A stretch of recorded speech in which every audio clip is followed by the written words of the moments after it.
오늘 아침 출근길 사람들이 가장 관심 있는 이슈는 무엇일까요? 매일 아침 관심이 높은 키워드를 골라 전해드리는 오늘의 핫 키워드입니다. 델타 변이처럼 전염성 높은 변이 바이러스 등장으로 전 세계 코로나19 확산세가 수그러들지 않고 있죠. 이런 가운데 지금 사용되는 백신에 내성을 가진 변이 바이러스가 등장할 거란 주장이 나왔습니다. 오늘 첫 키워드는 백신 내성 변이입니다. 화이자 최고 경영자 앨버트 불라가 코로나19 백신 내성 변이가 나올 것으로 믿는다고 말해 관심을 끌었습니다. 코로나 사태뿐 아니라 전염성 질환이 유행할 때마다 백신이나 치료제 내성에 대한 이야기는 늘 나오곤 했죠. 전문가들은 전염이 계속되면 변이가 발생할 수밖에 없어 변이의 특성을 예측하는 건 어렵다는 의견을 내놨습니다. 앞으로 등장할 변이 바이러스가 백신 내성을 갖게 될지도 예측하기 어렵다는 건데요. 결국 백신 조기 접종과 철저한 방역 수칙 준수로 바이러스 전파를 최소화하는 것이 가장 중요해 보입니다. 아프가니스탄인 391명을 태운 군 수송기가 오늘 오후 인천공항에 도착합니다. 두 번째 키워드는 아프간인 입국입니다. 오늘 들어오는 아프간인들은 수년간 한국 정부 활동을 지원해온 현지 직원과 가족들인데요.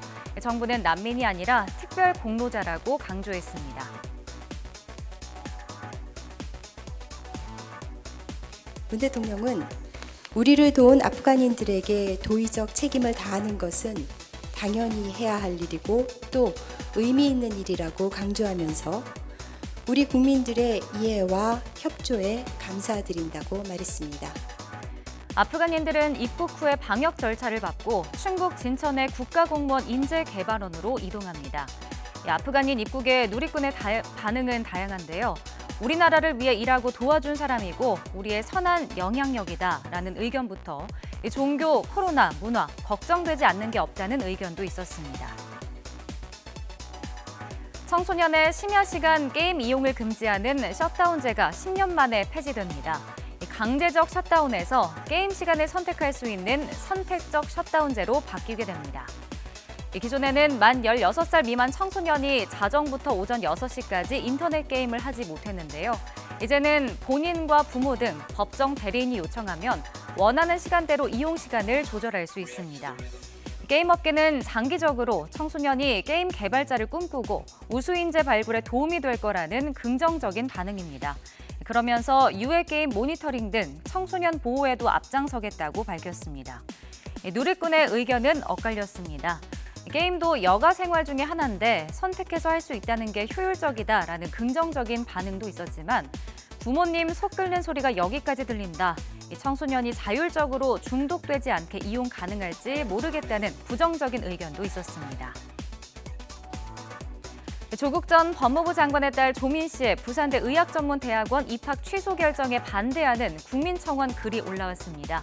하루 만에 20만 명 이상이 동의하면서 청와대가 답변하게 됐는데요. 마지막 키워드는 조민 국민청원입니다. 그제 국민청원 게시판에는 부산대 위법한 입학 취소 결정 반대합니다라는 제목의 글이 올라왔습니다.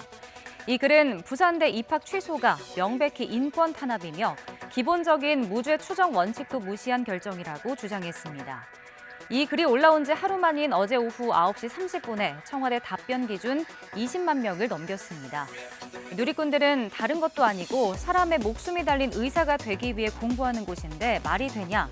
청와대 뭐라고 답변할지 너무 궁금하다. 입학 취소 반대를 반대한다라는 댓글을 달았습니다. 네, 지금까지 오늘의 핫키워드였습니다.